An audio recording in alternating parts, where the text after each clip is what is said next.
وقال الله تعالى في موضع آخر ومن يبتغ غير الإسلام دينا فلن يقبل منه. سامعین کرام، دینی میلی بھائیوں، بزرگوں اور عزیز ساتھیوں اور میری ماں اور بہنوں، اولاً تمام قسم کی حمد و ثنا اللہ رب العالمین کے لیے لائق اور زیبا ہے، جس نے ہم کو پیدا کیا ہے اور ہماری پیدائش کے بعد ہمیں جن چیزوں کی ضرورت تھی اللہ رب العالمین نے وہ ساری چیزیں ہمیں عنایت کی ہیں۔ اسی طرح سے اللہ رب العالمین نے نعمتوں میں سے دولت اسلام سے نوازا اور امت محمدیہ کا فرد بنایا۔ اللہ کے رسول صلی اللہ علیہ وسلم نے بحیثیت خاتم النبیین، آخری رسول ہونے کی حیثیت سے آپ کی جو ذمہ داری تھی آپ نے اس کو مکمل طریقے سے ادا کر دیا ہے۔ جن چیزوں سے ہمارا رب راضی ہوتا ہے اور جن باتوں سے ہمارا رب ناراض ہوتا ہے، اللہ رب العالمین اور اللہ کے رسول صلی اللہ علیہ وسلم کی ہدایات اس سلسلے میں بالکل واضح ہیں اور روشن ہیں۔ بے شمار درود و سلام ہو آپ صلی اللہ علیہ وسلم کے اوپر کہ آپ نے ان ساری چیزوں سے ہم کو باخبر کیا ہے۔ خطبہ مسنونہ کے بعد قرآن کی ایک آیت تلاوت کی گئی ہے جس میں اللہ رب العالمین ہم اہل ایمان کو اس جانب توجہ دلانا چاہتا ہے کہ جو اسلام کو چھوڑ کر کسی اور چیز کی طرف راغب ہوتا ہے، اس کی رغبت، اس کی پسند، اس کی رضا، اس کی محبت اور اس کا مطمع نظر اگر اسلام کو چھوڑ کر کسی اور ریلیجن کی طرف، کسی اور رسومات اور رسم و رواج کی طرف اگر ایک مسلمان مائل ہوتا ہے تو اللہ رب العالمین نے فرمایا ہے کہ ان کی ان ساری چیزوں کو اللہ قبول کرنے والا نہیں ہے اور ایسے لوگ قیامت کے دن نقصان اٹھانے والے ہیں۔ اسلام اور ایمان یہ بہت ضروری ہے کہ ہم اس کے بارے میں ہم پہلے خود سمجھیں، اور انشاءاللہ آج کے خطبے میں اس تعلق سے کچھ باتیں آپ کے سامنے رکھی جائیں گی۔ اللہ رب العالمین سے دعا ہے کہ وہ سب سے پہلے مجھے اس پر عمل پیرا ہونے کی توفیق عنایت فرمائے، اور جو باتیں آپ کے سامنے کتاب و سنت کی روشنی میں رکھی جائیں اللہ رب العالمین عمل کے سلسلے میں آپ لوگوں کا بھی معاون ہو، آمین۔ سامعین کرام، اللہ کے رسول صلی اللہ علیہ وسلم کی ایک مجلس تھی، کافی مشہور حدیث ہے، ہم اور آپ سب اس کو جانتے ہیں، جس کو حدیث جبریل کے نام سے جانا جاتا ہے۔ جبریل علیہ السلام ایک انسان کی شکل میں آئے تھے، بارہا آپ لوگوں نے اس حدیث کو سنا ہوگا۔ اللہ کے رسول صلی اللہ علیہ وسلم کے سامنے جب جبریل علیہ السلام ایک انسان کی شکل میں آئے، حلیہ بہت ہی چمکدار تھا، بہت صاف ستھرے کپڑے، اور اس کے بعد ایک دین سیکھنے والے کی شکل میں آ کر اللہ کے رسول صلی اللہ علیہ وسلم کے نزدیک بیٹھ جاتے ہیں، اور اپنے گھٹنوں کو نبی صلی اللہ علیہ وسلم کے گھٹنے سے ملانے کے بعد انہوں نے اسلام کی 5 بنیادی چیزوں کے بارے میں سوال کیا تھا۔ اخبرنی عن الاسلام، تو اللہ کے رسول صلی اللہ علیہ وسلم نے خطبے کے دوران بات چیت مت کرو، خاموش رہو، اے بیٹا خاموش رہو، خطبے کے دوران بات چیت مت کرو، اب آگے آ جاؤ، اب اٹھ کے آگے آؤ۔ اللہ کے رسول صلی اللہ علیہ وسلم نے اس فرشتے سے کہا کہ الاسلام ان تشہد ان لا الہ الا اللہ۔ اللہ کے رسول صلی اللہ علیہ وسلم نے جو وہاں 5 چیزیں گنائی ہیں وہ اسلام کے 5 مظہر ہیں۔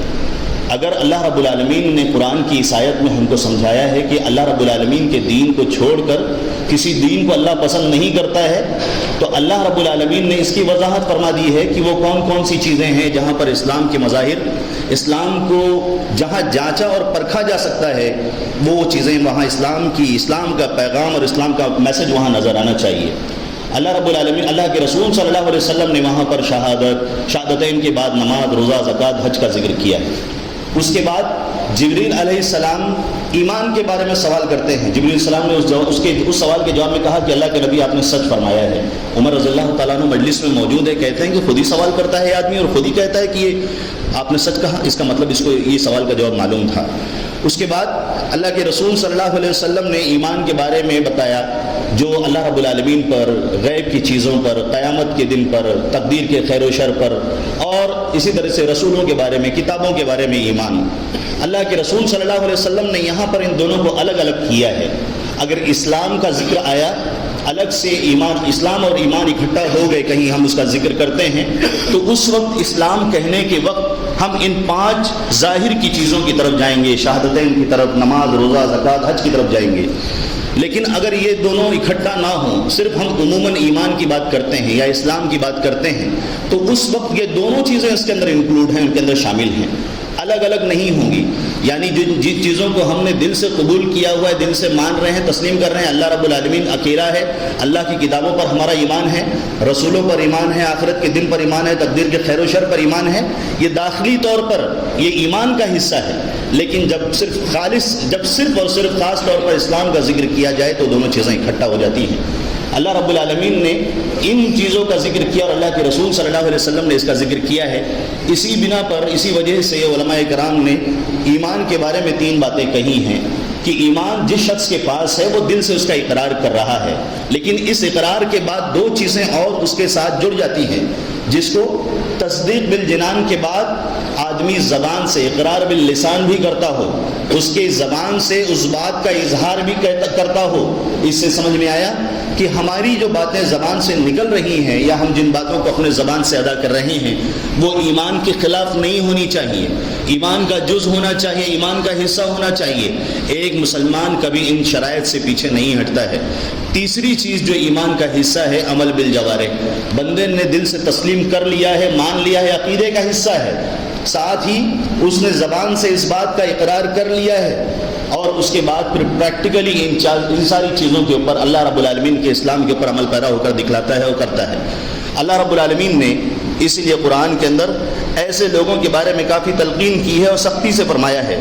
اسی لیے سورہ الحجرات کے اندر اللہ رب العالمین نے ایسے لوگوں کو جو ایمان کا اظہار کر رہے تھے، نئے نئے اسلام کے اندر داخل ہوئے تھے، قالت الاعراب آمنا قل لم تؤمنوا ولكن قولوا اسلمنا ولما يدخل الايمان في قلوبكم۔ یہ فرق اگر ہم دیکھیں تو اللہ رب العالمین نے سورہ الحجرات کی آیت نمبر 14 میں بھی یہ فرق کیا ہوا ہے کہ ایمان اور اسلام یہ الگ لیول ہے، کوئی چھوٹا لیول نہیں، کوئی چھوٹی بات نہیں ہے۔ یہ شہادت گہے الفت میں قدم رکھنا ہے، لوگ آسان سمجھتے ہیں مسلمان ہونا۔ اللہ رب العالمین نے یہاں پر ایمان اور اسلام میں فرق کیسے کیا؟ اس وقت جب لوگ نئے نئے اسلام کے اندر داخل ہوئے تھے تو ان لوگوں نے فوراً کہا کہ اللہ کے رسول ہم مومن ہو چکے ہیں، ہم ایمان والے ہیں۔ اللہ رب العالمین نے فرمایا کہ اے نبی صلی اللہ علیہ وسلم ان سے کہہ دو، قالت الاعراب آمنا، ان لوگوں نے کہا کہ ہم مومن ہو گئے ہیں۔ اللہ رب العالمین نے کہا کہ ان سے کہو تم مومن نہیں، ابھی مسلمان ہوئے ہو، ابھی تم نے اسلام کو اپنایا ہے اور خود کو اسلام کے حوالے کیا ہے اور سونپا ہے۔ تمہیں کہنا چاہیے کہ میں مسلمان ہوا ہوں، ابھی مومن نہیں ہوا۔ یہ ایمان کا اونچا لیول ہے۔ اسٹیپ بائی اسٹیپ جب آپ دین کے اندر داخل ہوتے جائیں گے، دین کی باتوں پر عمل پیرا ہوتے جائیں گے، اپنے روزمرہ کے مسائل کے اندر اسلام کے احکام کو داخل کرتے جائیں گے، اپنے صبح و شام کے اندر اللہ اور اس کے رسول کے احکام کو امپلیمنٹ کریں گے، اپلائی کریں گے، تو اس وقت تم ایمان والے ہو سکتے ہو، مومن ہو سکتے ہو۔ وَلَمَّا يَدْخُلِ الْإِيمَانُ فِي قُلُوبِكُمْ، اللہ رب العالمین نے فرمایا کہ اے نبی ان سے کہہ دو کہ ایمان ابھی تمہارے دلوں میں مکمل داخل نہیں ہوا ہے۔ ہم سب مسلمان ہیں، اللہ رب العالمین کے فضل و کرم سے ہم مسلم گھرانے کے اندر پیدا ہوئے ہیں، لہٰذا ہم کو بھی چاہیے کہ ہم اپنی روزمرہ کی زندگی کے اندر غور کریں کہ ہم اللہ رب العالمین کے کون سے حکموں کو مانتے ہیں اور اللہ کے رسول صلی اللہ علیہ وسلم کے کون سے حکموں کو قبول کرتے ہیں، اور کن چیزوں کو ہم بڑی جرأت کے ساتھ انکار کرتے ہیں اور نہیں مانتے ہیں۔ قرآن کی آیت اللہ رب العالمین نے سورہ حجرات ہی کی 15 آیت نمبر 15 میں فرمایا ہے کہ انما المؤمنون الذين آمنوا بالله ورسوله ثم لم يرتابوا وجاهدوا باموالهم وانفسهم في سبيل الله اولئك هم الصادقون۔ اللہ رب العالمین نے فرمایا کہ یہی ایمان والے ہیں، وہی لوگ ایمان والے ہیں۔ انما یہ حصر کے لیے آتا ہے، خاص کرنے کے لیے آتا ہے۔ مومن وہی لوگ ہیں جو اللہ پر ایمان لائے، رسولوں پر ایمان لائے، ثم لم يرتابوا، اور اللہ رب العالمین نے جن چیزوں کا حکم دیا ہے ان احکام کے اندر انہیں شبہ نہیں ہوتا ہے، انہیں ڈاؤٹ نہیں ہوتا ہے کہ اللہ رب العالمین کا یہ حکم اس صدی کے لیے مناسب ہے کہ مناسب نہیں ہے، اللہ کے رسول صلی اللہ علیہ وسلم کی یہ بات میرے گھرانے کے لیے مناسب ہے کہ مناسب نہیں ہے، یہ شبہ نہیں ہوتا۔ ثم لم يرتابوا، اگر ایمان دل کے اندر زندہ ہے، آنکھوں میں رونق باقی ہے، جسم کے اندر روح زندہ ہے، صحیح سلامت ہے، اور دل کے اندر زندگی موجود ہے، اس پر ابھی اسٹیمپ و سیل نہیں لگا ہے، ثم لم یرتابو، اس میں وہ شک نہیں کرتے، اللہ رب العالمین کا حکم سننے کے بعد فوراً سر جھکا لیتے ہیں، اللہ کے رسول صلی اللہ علیہ وسلم کا حکم سننے کے بعد فوراً اللہ کے رسول صلی اللہ علیہ وسلم کے حکم کو تسلیم کر لیتے ہیں۔ اس کے بعد اللہ رب العالمین نے فرمایا وَجَاهَدُوا بِأَمْوَالِهِمْ وَأَنفُسِهِمْ، اللہ کے اس حکم کے اندر اللہ رب العالمین نے اگلا جو کام بتایا ہے کہ وہ اپنے مال کے ذریعے سے، اپنے مالوں کے ذریعے سے، اپنی پراپرٹی کے ذریعے سے وہ جہاد کرتے ہیں، وَأَنفُسِهِمْ، اور اپنی جانوں کے ذریعے سے وہ اللہ رب العالمین کے راستے میں جہاد کرتے ہیں۔ مال کے ذریعے سے جہاد اللہ رب العالمین کے کلمے کو بلند کرنے کے لیے، ان جگہوں کی تعمیر اور ریپیئر کرنا جہاں اللہ رب العالمین کا ذکر کیا جاتا ہو، جہاں دین اللہ رب العالمین کے دین کو پڑھایا جاتا ہو، سکھایا جاتا ہو، ایسی جگہیں جہاں دین اللہ رب العالمین کا نام لیا جاتا ہو، ایسی مسجدیں، اس کو آباد کرنے کی کوشش کی جاتی ہے، اس کی تعمیر کا کام ادھورا نہیں چھوڑا جاتا، اس کو مکمل کیا جاتا ہے۔ وَجَاهَدُوا بِأَمْوَالِهِمْ، اللہ رب العالمین نے فرمایا کہ اپنے مالوں کے ذریعے سے جہاد کرتے ہیں، اسٹرگل کرتے ہیں، کوشش کرتے ہیں۔ کوشش کرنے کے لیے اللہ رب العالمین نے سعی یسعو کا ورڈ یوز کیا ہے، ورب، کہ وہ کوشش کرتے ہیں، اسٹرائیو کرتے ہیں۔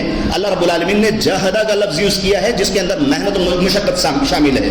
نیکیوں کو قائم کرنے کے لیے اور اس کو فروغ دینے کے لیے، اللہ رب العالمین کے گھر کے قیام کے لیے اور اس میں آباد کاری کا کام انجام دینے کے لیے اور اس کو فروغ دینے کے لیے سختی سے اور بڑے جنون کے ساتھ اس کام میں لگنا ہوگا۔ وَجَاهَدُوا بِأَمْوَالِهِمْ، صرف جہاد تلوار ہاتھ میں لینے کے بعد دماغ کے اندر خون سوار ہونے کا نام نہیں ہے، بلکہ اپنے آپ سے لڑنے کا اور سماج کی برائیوں اور رسومات سے لڑنے کا بھی نام جہاد ہے۔ بِأَمْوَالِهِمْ وَأَنفُسِهِمْ، اور اپنی جانوں کے ذریعے سے بھی جہاں اللہ رب العالمین کا حکم آتا ہے فوراً وہ اس بات کو ماننے کے لیے فوراً وہ جھک جاتے ہیں، اس بات کو قبول کر لیتے ہیں، اس میں کوئی راستہ تلاش کرنے کی کوشش نہیں کرتے۔ اللہ رب العالمین نے فرمایا کہ اولئک هم الصادقون، یہی وہ لوگ جو سچے ہیں۔ اللہ رب العالمین نے سورہ بقرہ کے اندر اگر ہم غور کرتے ہیں تو آیت نمبر 85 ہے، آیت نمبر 85 کے اندر اللہ رب العالمین نے بنی اسرائیل کا ذکر کیا ہے۔ بار بار ہم کو بنی اسرائیل کی زندگی کے اندر جھانکنا چاہیے، غور کرنا چاہیے کہ کیا وجہ ہے اللہ رب العالمین نے اور اللہ کے رسول صلی اللہ علیہ وسلم نے بنی اسرائیل کا سختی سے مخالفت کرنے کا حکم دیا ہے۔ ایسی ناشکری قوم اور ایسی بدماش قوم جس کا ذکر اللہ رب العالمین نے 12 قرآن کے اندر ذکر کیا ہوا ہے، جنہوں نے اللہ رب العالمین کی سرعام کھلم مخالفت کی اور انبیاء کرام کو قتل کیا، شہید کیا، اللہ رب العالمین نے قرآن کے اندر اس کو حصہ بنایا ہوا ہے جس کو ہم اور آپ پڑھ کے اللہ رب العالمین سے عبادت تصور کرتے ہیں۔ اللہ رب العالمین نے آیت نمبر 85 کے اندر بیان فرمایا ہے ثم انتم هؤلاء تقتلون انفسكم وتخرجون فريقا من ديارهم تظاهرون عليهم بالاثم والعدوان وان ياتوكم اسارى تفادوهم وهو محرم عليكم اخراجهم۔ اللہ رب العالمین نے یہاں پر اصل میں اس وقت مدینہ میں جو قبائل تھے، اوس اور خزرج، جو انصار کا قبیلہ تھا اسلام سے لانے کے پہلے، اسلام قبول کرنے سے پہلے، اوس اور خزرج جو قبیلے تھے دو، آپس میں بہت زیادہ لڑائیاں ہوتی تھی، بہت زیادہ لڑتے تھے۔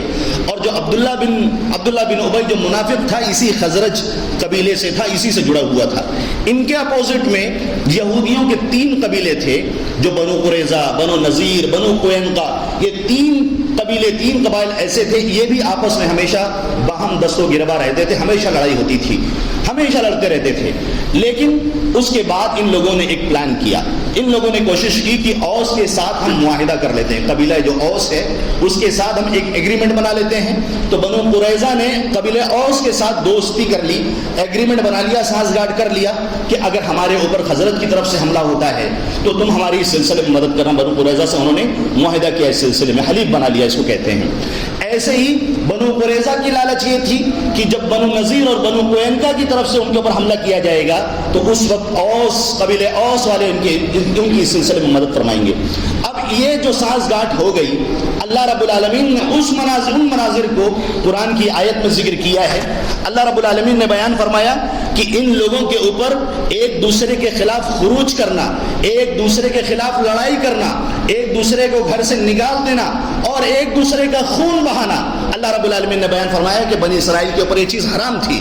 لیکن جب یہ لڑائی جھگڑے کرتے اور جب ایک دوسرے کو قیدی بنا لیا کرتے تھے تو قیدی بنا لینے کے بعد وہ آ کر کہتے تھے کہ یہ چیز ہمارے اوپر حرام ہے، ہمارے لیے یہ چیز جائز نہیں ہے کہ ہم تم کو اپنا قیدی بنائیں. اللہ رب العالمین نے تورات میں تو اس کو حرام قرار دیا ہے. اس کے بعد پھر وہ اس کی ضمانت دے کر اس کا فدیہ دے کر اس شخص کو آزاد کر دیتے تھے. اللہ رب العالمین نے اس منظر کو بیان کرنے کے بعد، بنی اسرائیل کی اس حرکت کو ذکر کرنے کے بعد امت محمدیہ کے سامنے ایک سوال رکھا ہوا ہے. اللہ رب العالمین نے کہا کہ افتؤمنون ببعض الکتاب وتکفرون ببعض. اللہ رب العالمین بنی اسرائیل سے خطاب کر رہا ہے اور امت محمدیہ بھی اس کا حصہ ہے. اللہ رب العالمین نے فرمایا کیا تم قرآن کی یا اللہ رب العالمین کی طرف سے نازل کردہ جو احکام ہیں اس کے بعض حکموں کے اوپر ایمان لاتے ہو اور بعض حکم کا انکار کرتے ہو، اس کو تسلیم نہیں کرتے ہو؟ افتؤمنون ببعض الکتاب وتکفرون ببعض فما جزاء من يفعل ذلك منكم الا خزي في الحیاۃ الدنیا. اللہ رب العالمین نے بنی اسرائیل کو خطاب کر کے کہا کہ تمہاری یہ جو حرکت ہے کہ جو تم نے بوفے سسٹم بنایا ہوا ہے، ایک حکم پسند آیا اس کو اپنا لیا اور دوسرا حکم پسند نہیں آیا تو اس کو چھوڑ دیا. اپنے منمانی جو تم اللہ رب العالمین کی طرف سے نازل کردہ دین کو اپناتے ہو، جس اسلام کا دعویٰ کرنے والے ہو، جس اللہ کو ماننے والے ہو، جس محمد صلی اللہ علیہ وسلم کی رسالت کا قبول کرنے والے ہو، جس محمد کی صلی اللہ علیہ وسلم کی محبت کو اپنے دلوں کے اندر کی شمع کو فروزہ کرنے والے ہو، اللہ رب العالمین نے اہل ایمان سے مخاطب ہو کر کہا ہے. اور یہ نشانہ اللہ رب العالمین نے بنی اسرائیل کے ذریعے سے امت کو بھی کہا کہ وہ امت ذلت اور رسوائی کا اللہ رب العالمین نے ان کو نشانہ بنایا. اگر یہ امت بھی ان کے طریقے کو اپنائے گی، اللہ رب العالمین کے کچھ حکموں کو مانے گی اور کچھ حکموں کا انکار کرے گی، اللہ رب العالمین نے فرمایا کہ دنیا کے اندر بھی اللہ رب العالمین کو ذلیل کرے گا، آخرت میں بھی ان کو ذلت اور رسوائی کا سامنا کرنا ہوگا. اس کے بعد پھر اللہ رب العالمین نے فرمایا وَيَوْمَ الْقِيَامَةِ يُرَدُّونَ إِلَىٰ أَشَدِّ الْعَذَابِ وَمَا اللَّهُ بِغَافِلٍ عَمَّا تَعْمَلُونَ. اس کے بعد اللہ رب العالمین نے ایسے لوگوں کے لیے اللہ رب العالمین نے سخت قسم کا عذاب تیار کر کے رکھا ہوا ہے. اللہ رب العالمین ہماری حرکتوں سے غافل نہیں ہے. ہم کو سوچنا چاہیے. ہماری صبح ہوتی ہے، شام ہوتی ہے، دوپہر ہوتی ہے، ہم کام کی جگہوں پر ہوتے ہیں، ہم عبادت کی جگہوں پر ہوتے ہیں، ہمارے پہناوے کا طریقہ کیا ہے، ہم اسپورٹس کی جگہ پر ہوتے ہیں، ہم گراؤنڈ میں ہوتے ہیں، ہم پارکنگ میں ہوتے ہیں، ہم نہ جانے کون سی جگہوں پر ہوتے ہیں. ہم اللہ رب العالمین کے حکام کو ہم نے کیسا اپنایا ہوا ہے. بنی اسرائیل کا اللہ رب العالمین نے ذکر کیا ہے قرآن کی آیت کے اندر. اللہ رب العالمین نے بار بار زور دیا ہے اس بارے میں.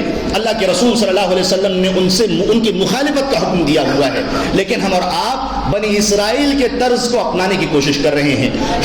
ہم نے اپنے شادی بیاہ اور اسی طرح سے دیگر جو مسائل ہیں ان ساری چیزوں کے اندر اپنی طرف سے کچھ چیزوں کو مانا ہے اور کچھ چیزوں کا انکار کیا ہوا ہے. اللہ کے رسول صلی اللہ علیہ وسلم کی سنت ہمارے نزدیک ان چیزوں کی کوئی اہمیت نہیں ہے. ہم کسی چیز کو پسند کرتے ہیں، کسی چیز کو تسلیم نہیں کرتے. ہمارے اللہ رب العالمین نے فرمایا کہ وَمَن يَرْغَبْ، جو اللہ رب العالمین کے دین کو چھوڑ کر وَمَن يَبْتَغِ غَيْرَ الْإِسْلَامِ دِينًا فَلَن يُقْبَلَ مِنْهُ، اللہ رب العالمین نے فرمایا جو اللہ کے دین کو چھوڑ کر کسی اور دین کو اختیار کرتا ہے، جو احکام کے درمیان تفریق کرتا ہے، ایک حکم کو مانتا ہے اور دوسرے کو تسلیم نہیں کرتا. یہی وجہ تھی جب حضرت ابوبکر صدیق رضی اللہ تعالیٰ عنہ کے زمانے میں جب 2 سال 3 مہینہ تقریباً 10 دن کی ان کی خلافت کی مدت تھی اور حضرت ابوبکر صدیق رضی اللہ تعالیٰ عنہ اور تمام صحابہ کرام اللہ کے رسول صلی اللہ علیہ وسلم کی دنیا سے چلے جانے کے بعد اس غم کو برداشت کر رہے تھے اور ابوبکر صدیق رضی اللہ تعالیٰ عنہ امت مسلمہ کے بکھرتے ہوئے شیرازے کو جمع کر رہے تھے. تو اس وقت مسلمانوں کے کچھ لوگ ایسے تھے جن لوگوں نے نماز میں اور زکوٰۃ میں تفریق کی. ان لوگوں نے کہا تھا کہ اللہ رب العالمین نے قرآن کی آیت میں فرمایا ہے کہ اللہ رب العالمین تمہارے مالوں کے ذریعے سے تمہارے مالوں کے اندر صدقات اور زکوٰۃ کی ادا کرنے کے بعد اس میں پاکی عطا کرتا ہے اور ان صلاتک سکن لہم، اللہ کے نبی آپ کی دعائیں ان کے لیے سکون کا سبب بنتی ہیں. ان غلط لوگوں نے، غلط نظریات کے حاملین نے، مانعین زکوٰۃ نے جب ارتداد کے اور اسلام کے خلاف اپنے نظریے کو ظاہر کیا اس دلیل کے ذریعے سے کہ اللہ کے رسول صلی اللہ علیہ وسلم موجود نہیں ہیں ان کی دعائیں ہمارے لیے سکون کا سبب تھی. آج محمد صلی اللہ علیہ وسلم موجود نہیں تو ہم آپ کو اس وقت زکوٰۃ دیں گے, ہم آپ کی بات کو اس وقت مانیں گے جب آپ کی دعائیں ہمارے دلوں کو سکون اور راحت پہنچانے والی ہوں گی. ابو بکر صدیق رضی اللہ تعالیٰ عنہ نے ان لوگوں کو پہلے سمجھانے کی کوشش کی. اس کے بعد عمر بن خطاب رضی اللہ تعالیٰ عنہ نے اس سلسلے میں ان سے مشاورت کی, ان کو سمجھایا کہ آپ کا یہ طریقہ کہ ان کے ساتھ لڑائی کی جائے, ان کو سختی سے اس پر تنبیہ کی جائے. ابو بکر صدیق رضی اللہ تعالیٰ عنہ اس بات پر ماننے کے لیے تیار نہیں تھے. ابو بکر صدیق رضی اللہ تعالیٰ عنہ نے ان کے سامنے دلائل رکھے, اور اس کے بعد عمر بن خطاب رضی اللہ تعالیٰ عنہ کہتے ہیں کہ جس طرح سے اللہ رب العالمین نے ابو بکر صدیق رضی اللہ تعالیٰ عنہ کے سینے کو کھول دیا تھا, اللہ رب العالمین نے میرے سینے کو بھی کھول دیا, اور میں بھی اس بات کو قبول کرنے کے لیے تیار تھا کہ ابو بکر صدیق رضی اللہ تعالیٰ عنہ اپنے مسئلے میں برحق ہے. کیا معاملہ تھا؟ لوگوں نے فرق کیا تھا کہ ہم نماز تو پڑھیں گے, زکوٰۃ نہیں ادا کریں گے. اللہ رب العالمین, اللہ کے رسول صلی اللہ علیہ وسلم کے اس تربیت یافتہ صحابی نے ان لوگوں کے ساتھ جنگ کی اور سختی سے ان لوگوں کو سمجھایا کہ جو اللہ رب العالمین کے فرض کردہ نماز کے اندر اور زکوٰۃ کی فرضیت میں تفریق کرتا ہے, میں اس کے ساتھ جنگ کروں گا. آج ہم اور آپ اللہ رب العالمین کے نازل کردہ احکام کے اندر بہت سارے ایسے مسلمان ہیں, اللہ رب العالمین نے سود کو حرام قرار دیا ہے. ہمارے سر پر کچھ مسئلہ آیا, تجارت کو فروغ دینا ہے, گھروں میں تعمیر کا معاملہ ہے, نیا گھر خریدنا ہے, بہت سارے مسلمان لون کے نام پر, اپنے مصیبتوں اور اپنے مسائل کے نام پر اپنے لیے ان چیزوں کو حلال سمجھتے ہیں. اور مصیبت یہ ہے کہ ہم ان ساری چیزوں کو جاننے کے باوجود بھی اسے باز آنے کے لیے تیار نہیں ہیں. ہمارے کسی ساتھی نے کہا تھا کہ ہم نے اسلام کے احکام کو بوفے سسٹم بنا رکھا ہے, جہاں گئے جو چیز اچھی لگی اس کو اٹھا لیا اور جو چیز ناپسند لگی اس کو چھوڑ دیا. ہماری اللہ رب العالمین نے ہمیں نماز کا حکم دیا ہے, ہم زبان سے اس بات کا تو اقرار کرتے ہیں کہ اللہ رب العالمین ایک ہے, اللہ رب العالمین اکیلا ہے, تنہا ہے, لیکن ہم عبادت کرنے میں پیچھے ہیں. ہم عبادت نہیں کرنا چاہتے, ہم بھاگنا چاہتے ہیں. ہم 24 گھنٹے اپنا سر پٹکنے کے لیے تیار ہیں, چاہے حاصل کچھ نہ ہو, لیکن جو اللہ رب العالمین خیر الرازقین ہے اس کے سامنے جھک کر اللہ رب العالمین سے بھیک مانگنے کے لیے تیار نہیں ہیں. اپنے مسائل کا حل اللہ رب العالمین کے سامنے اللہ رب العالمین کے پاس تلاش کرنے کے لیے تیار نہیں ہے. اللہ رب العالمین نے فرمایا تھا جو صبح فجر کی نماز پڑھتا ہے وہ اللہ رب العالمین کے ذمہ میں ہوتا ہے. اللہ رب العالمین کے ذمہ میں کیا مطلب؟ اللہ رب العالمین کے ذمے کا مطلب کیا ہے کہ اللہ رب العالمین نے اس کی حفاظت کی ذمہ داری لے لی ہے. اس کا یہ مطلب نہیں کہ اس کے اوپر مصیبت نہیں آئے گی, بلائیں نہیں آئیں گی. ایک موقع پر حجاج بن یوسف نے عبداللہ بن عمر رضی اللہ تعالیٰ عنہ کے بیٹے کو حکم دیا. ایک آدمی تھا جس کے سلسلے میں قتل کا آرڈر جاری کر دیا گیا تھا. عبداللہ بن عمر رضی اللہ تعالیٰ عنہ کے بیٹے اس کو کاٹنے کی, اس کا سر قلم کرنے کے لیے اس کی طرف تلوار لے کر آگے بڑھتے ہیں. اس سے پوچھتے ہیں کیا تم نے آج فجر کی نماز پڑھی ہے؟ اس نے کہا ہاں. تو عبداللہ بن عمر رضی اللہ تعالیٰ عنہ کے بیٹے نے کہا کہ ٹھیک ہے, جہاں سے چاہو چلے جاؤ, یہاں سے تم کو آزاد ہے, تم کو میں کچھ نہیں کرنے والا. حجاج بن یوسف نے کہا کیا ہوا اس کا؟ میں نے تم کو اس کو قتل کرنے کے لیے کہا تھا. تو عبداللہ بن عمر رضی اللہ تعالیٰ عنہ کے بیٹے نے کہا کہ اللہ رب العالمین, اللہ کے رسول صلی اللہ علیہ وسلم کے صحابی سے میں نے اپنے والد سے سنا ہوا ہے کہ اللہ کے رسول صلی اللہ علیہ وسلم نے فرمایا کہ من صلی صلاۃ الصبح, جس نے صبح کی نماز پڑھی وہ اللہ رب العالمین کے ذمہ میں ہے. میرے اندر اتنی ہمت نہیں ہے کہ اللہ رب العالمین نے جس کو اپنے حفظ و امان میں لیا ہوا ہے میں اس کا قتل کروں, میں اس کا سر قلم کروں. حجاج نے کہا آپ کو صبح کی نماز کے سلسلے میں ذمہ دار نہیں بنایا گیا تھا, آپ کو کسی اور میٹر میں ذمہ دار بنایا گیا تھا. انہوں نے کہا اللہ کے رسول صلی اللہ علیہ وسلم کی حدیث ہے. آج ہمارے سامنے بھی حدیثیں آتی ہیں, آج ہمارے سامنے بھی اللہ رب العالمین کا کلام آتا ہے, لیکن ہم پک کرتے ہیں, چنتے ہیں یہ حکم میرے لیے ہے, یہ حکم میرے لیے نہیں ہے. اللہ کے رسول صلی اللہ علیہ وسلم کی یہ سنت, چہرے پر اللہ کے رسول صلی اللہ علیہ وسلم کی یہ داڑھی جو اللہ کے رسول صلی اللہ علیہ وسلم کی چہرے کی رونق ہے, اللہ کے رسول صلی اللہ علیہ وسلم کی چہرے کی زینت ہے.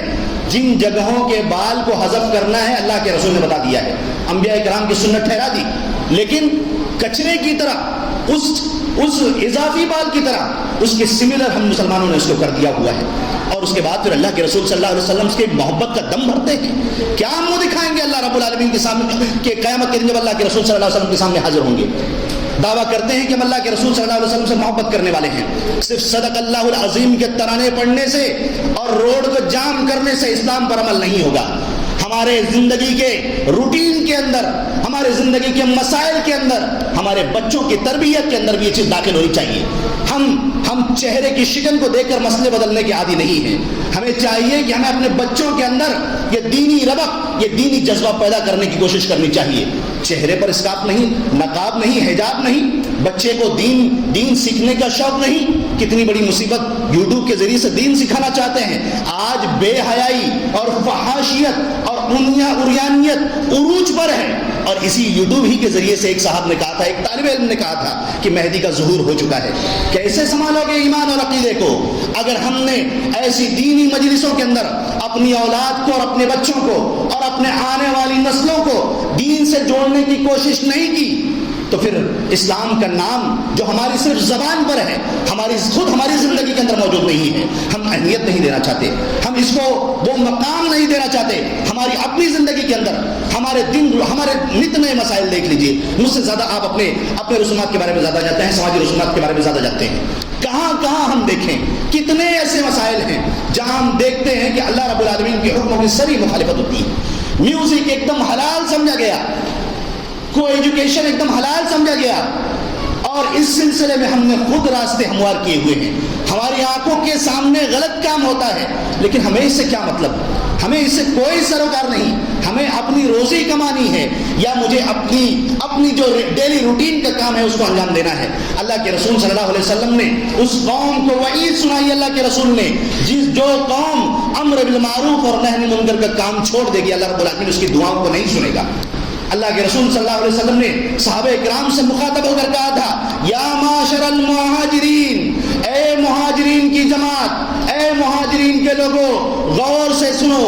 کون ہے مہاجرین؟ جنہوں نے اپنی اولاد کو، اپنی پراپرٹی کو، اپنے مال کو سب اللہ رب العالمین کے لیے وقف کر دیا، سب چھوڑ دیا تھا۔ ہمارا ایمان، ہمارا اسلام ان کے جیسا نہیں ہے۔ اللہ کے رسول صلی اللہ علیہ وسلم نے ان سے مخاطب ہو کر کہا تھا کہ لن تظہر الفاحشۃ فی قوم حتی یعلنوا۔ اللہ کے رسول نے فرمایا کہ جب قوم فحاشیت کے اندر، عریانیت کے اندر ایک دم آگے جب بڑھ جائے گی اور اس کا وہ اعلانیہ اس کام کو انجام دینے کی کوشش کرے گی، الا فشا فیہم الطاعون، اللہ کے رسول صلی اللہ علیہ وسلم نے فرمایا تھا کہ ان کے اندر طاعون کی پلیگ جیسی بیماری، اور اسی طرح سے ایسی بیماریاں جو اس سے پہلے کبھی نہیں ہوا کرتی تھی، اللہ رب العالمین اس قوم کے اندر نازل کر دے گا۔ وَلَمْ يَنْقُصُ الْمِكْيَالَ وَالْمِيزَانَ، اگر لوگ ناپ تول کے اندر کمی کرنا شروع کر دیں گے، وزن کر رہے ہیں، پیمائش کر رہے ہیں، اور پیمائش کا صرف اللہ کے رسول صلی اللہ علیہ وسلم نے کانٹے اور میٹر کا ذکر نہیں، اس کا یہ مطلب نہیں ہے، بلکہ جہاں پر بھی لین دین کا معاملہ آئے گا اس کے اندر یہ سارے احکام نافذ ہوں گے۔ اللہ کے رسول صلی اللہ علیہ وسلم نے فرمایا اس کا نقصان کیا ہے؟ اللہ رب العالمین ان کے اوپر مہنگائی کو مسلط کر دے گا۔ ہم مہنگائی کا مدعا آتا ہے تو کسی اور کی طرف سرکا دیتے ہیں، بھائی یہ تمہاری طرف سے ہے، بھائی یہ تمہاری طرف سے ہے۔ اللہ کے رسول نے فرمایا وہ جور السلطان علیہم، مہنگائی بھی ہوگی اور ایک ظالم بادشاہ بھی مسلط ہوگا، روتے رہو۔ یہ گناہوں کی نحوست اللہ رب العالمین کو ناراض کر کے ہم نے اسلام کے منتخب چیپٹر کو اپنایا ہوا ہے۔ کبھی ہم نے نماز کو پکڑ لیا تو ہمارے سامنے سے توحید غائب، توحید کا معاملہ سنگین، کون سے پہلو پر روئے تو کہاں روئے؟ ہم معاملہ یہ ہے کہ کتنے اپنے آپ کو کتاب و سنت کے نام پر دعویٰ کرنے والے کہیں رقیہ سینٹر کے دامن میں پھنسے ہوئے ہیں، کہیں اہل ایمان کے لیے یہ شکایت ہے کہ ان کا کوئی اپنا لاپتہ ہو گیا تو تصویر لے کر ایک ایسے صاحب کے پاس جاتے ہیں، وہ سوچتے ہیں کہ شاید ان کے کھوئے ہوئے رشتہ دار کو ڈھونڈ کے دے دے گا، حالانکہ اس شخص کی حالت یہ تھی کہ کچھ سالوں پہلے وہ آدمی کارپینٹری کا کام کرتا تھا۔ ہم اپنے ایمان کو، اپنے عقیدے کو کہاں دھونے پر تلے ہوئے ہیں؟ اللہ رب العالمین نے بنی اسرائیل کے واقعات کو ذکر کیا، اور اللہ کے رسول صلی اللہ علیہ وسلم نے قرآن کے اور حدیث کے اندر کئی مقامات پر اہل ایمان کو زور دیا ہے کہ آؤ اسلام کی طرف، آؤ اللہ اس کے رسول صلی اللہ علیہ وسلم کے حکموں کی طرف۔ اس کے اندر ہمیں کوئی انتخاب کی گنجائش نہیں ہے۔ ہمارے جو بھی رسومات ہوں، ہمارے جو بھی پروگرام ہوں، ہمارے جو بھی فنکشنز ہوں، ان کے اندر اس بات کا خیال رکھنا ضروری ہے کہ ہم اللہ کے رسول صلی اللہ علیہ وسلم کے حکموں کی مخالفت نہیں کر رہے ہیں۔ اللہ رب العالمین نے قرآن کے اندر اور بھی اس سلسلے میں حکم دیا ہے کہ یا ایھا الذین آمنوا ادخلوا فی السلم کافہ، اللہ رب العالمین نے فرمایا کہ اے ایمان والو، ایمان کے اندر، اسلام کے اندر مکمل طریقے سے داخل ہو جاؤ۔ اس آیت سے دو مفہوم علماء کرام نے بیان کیا ہے۔ ایک مطلب تو یہ ہے کہ ہم مکمل طریقے سے احکام اور اللہ رب العالمین کی طرف سے نازل کردہ شریعت کو مکمل طریقے سے اپنانے کی کوشش کریں۔ دوسرا مطلب یہ بیان کیا گیا ہے کہ ہم کان کے ذریعے سے، آنکھوں کے ذریعے سے، ہاتھوں کے ذریعے سے، پیر کے ذریعے سے مکمل طریقے سے اسلام کے ماننے والے بن جائیں، پریکٹیکلی ہم اسلام کو اپنانے والے ہوں۔ اللہ رب العالمین نے قرآن کی آیت میں فرمایا ہے وَلَا تَتَّبِعُوا خُطُوَاتِ الشَّيْطَانِ إِنَّهُ لَكُمْ عَدُوٌّ مُبِينٌ۔ اللہ رب العالمین نے کہا تم شیطان کے نقش قدم پر نہ چلنا، وہ تمہارا کھلا ہوا دشمن ہے۔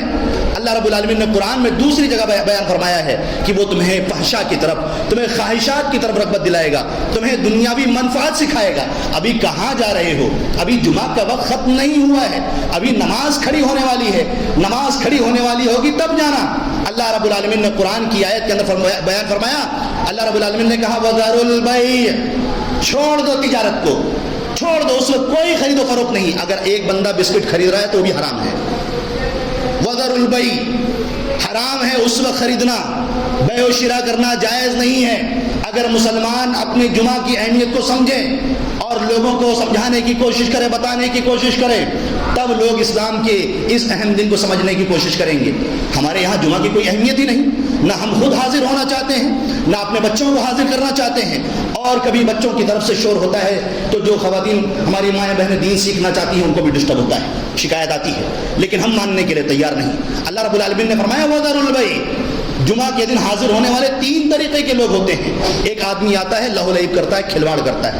اللہ کے رسول صلی اللہ علیہ وسلم نے فرمایا اس کو کھلواڑ کے علاوہ کچھ حاصل ہونے والا نہیں ہے۔ ایک آدمی آتا ہے، دعا و اذکار میں لگا ہوا ہے، کتنا اچھا کام ہے، دعا کر رہا ہے، استغفار پڑھ رہا ہے، اللہ کے رسول پر درود شریف پڑھ رہا ہے۔ اللہ کے رسول نے فرمایا کہ اللہ کی مرضی قبول کرے یا نہ کرے۔